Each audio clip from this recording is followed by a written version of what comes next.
ભાઈ ત્રાતા આનંદ ના દાતા એવું આવે, ખબર કેટલાય સાંભળી છે. પછી એમાં છેલ્લે છે ને એ સમયે તો આપણે શું છે ગોખી નાખતા, શબ્દો ન સમજતા, પણ ધીમે ધીમે મોટા થયા, મેચ્યોર થયા એટલે હવે સમજાય શબ્દો. અને એમાં આ તારતમ આવે ને એટલે બધા શબ્દો ખુલે.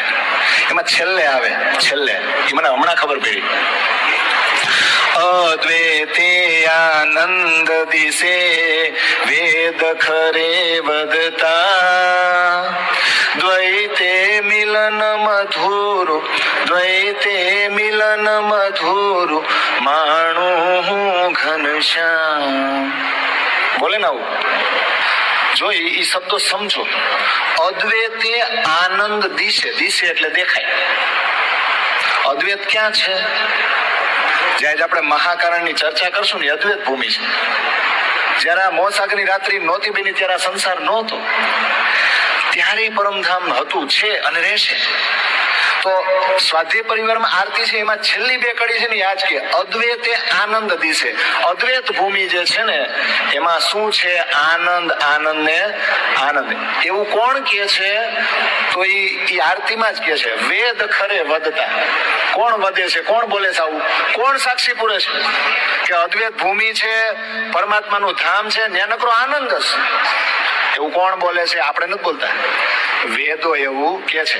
પણ જો કૃષ્ણ હે મારા ઘનશ્યામ તું મને આ જગતમાં મળી જાય ને તો આપણે પરમધામ નથી જવું, એવું ને. દ્વૈતે મિલન મધુરુ. આ દ્વૈત જગત છે. શું છે દ્વૈત? એટલે માયાવી જગત, જે આપણા બધાના વિચારો જુદા જુદા છે. અદ્વૈતમાં વિચારો એક છે, એક દિલ્હી છે, ને દ્વૈત એટલે માયા. પણ દ્વૈતમાં જો તારતમ મળી જાય, દ્વૈતમાં જો આવી વાણી મળી જાય તો આમાંય ઘનશ્યામ તારી સાથેનું મધુર મિલન અહીંયા બેઠી બેઠી માણી શકો કે નહીં? આ કે નહીં? આને વિજ્ઞાન કહેવાય કે નહીં? અત્યાર સુધી આ બે કડીને આપણને ખબર પડતી હતી આ શું કહેવા માંગે છે. આ વિજ્ઞાન બહાર નીકળ્યું. અત્યાર સુધી આપણે વર્ષોથી ગાયું, પણ એ શું કહેવા માંગે છે ને તારતમ સમજાવે. અને શ્લોક આવે ને, ગુરુ બ્રહ્મા ગુરુ વિષ્ણુ ગુરુ દેવો મહેશ્વર ગુરુ સાક્ષાત પરબ્રહ્મ તસ્મૈ શ્રી ગુરુવે નમઃ. તો ગુરુ છે એ બ્રહ્મા સમાન છે, ગુરુ છે એ વિષ્ણુ સમાન છે, ગુરુ છે એ મહેશ શંકર સમાન છે, પણ ગુરુ છે એ સાક્ષાત પૂર્ણ બ્રહ્મ પરમાત્મા સમાન છે. તેથી હું ગુરુને નમન કરું છું. તો સાક્ષાત પૂર્ણ બ્રહ્મ પરમાત્મા કોણ? એ ક્યારેક પ્રશ્ન ન થાય. બ્રહ્મા વિષ્ણુ મહેશ થી આગળ નહીં વધવાનું. આ શ્લોક થી જ વધીએ કે ન વધી શકીએ? તારતમ ચાવી આવે ને પછી આ શ્લોક ખુલે કે હારું આ ત્રીજું ચરણ બોલે છે ને ઈ કોણ? અને ગઈકાલે આપણે ચર્ચા કરી કે પાણીમાં કરંટ છે.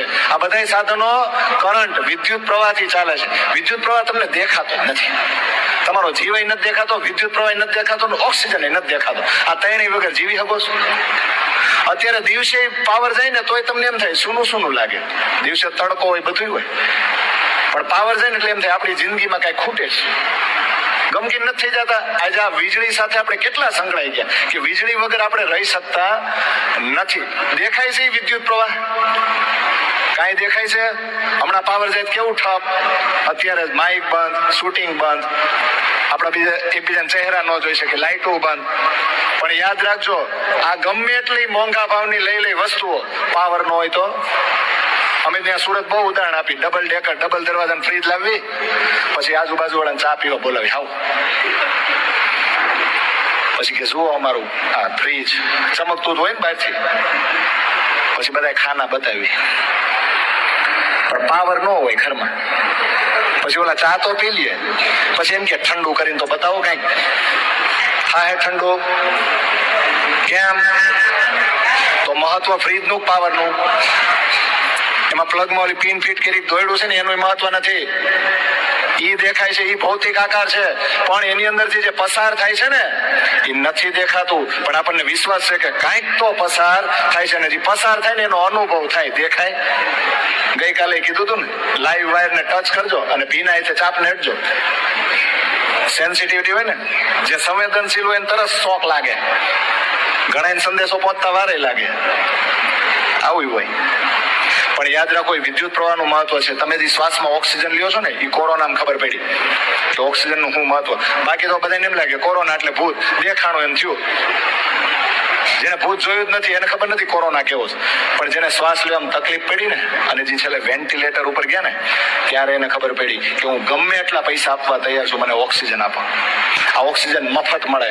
આપણે કોઈ દી ઓક્સિજનની ચર્ચા કરી ગેટની બહાર જઈ કે આ પરમાત્માએ ઓક્સિજનનો અખૂટ ભંડાર, આપણે રોજ શ્વાસ લઈએ છીએ ને આપણે જીવી છીએ ને એ જ પરમાત્માની મોટી કૃપા છે, એ જ મોટા આશીર્વાદ છે. એનાથી મોટા આશીર્વાદ કઈ હોઈ શકે કે રોજ સવાર ઉઠી છીએ, કાંઈ નક્કી છે સવાર ઉઠશું કે નહીં? તો ઓક્સિજન નથી દેખાતો, એક ક્ષણ ન રહી શકો, વિદ્યુત પ્રવાહ વગર ન રહી શકો, તો પછી અંદર શરીરની અંદર જે ચેતન શક્તિ છે એ જેવી તમારામાંથી બહાર નીકળી ગઈ, હાસવેસ કોઈ આપણને, તો હાસું કોણ? હાસું કોણ? તો એનો સંબંધ છે ને એને લીધે આપણે ભેગા થયા છે. આમાં લોહીના સંબંધ વાળા બહુ ઓછા છે. સુંદર સાથ આપણો આત્માનો સંબંધ છે ને આપણે બધા અહીંયા ભેગા થયા. આ વિજ્ઞાનને ઓળખવાનું છે. આ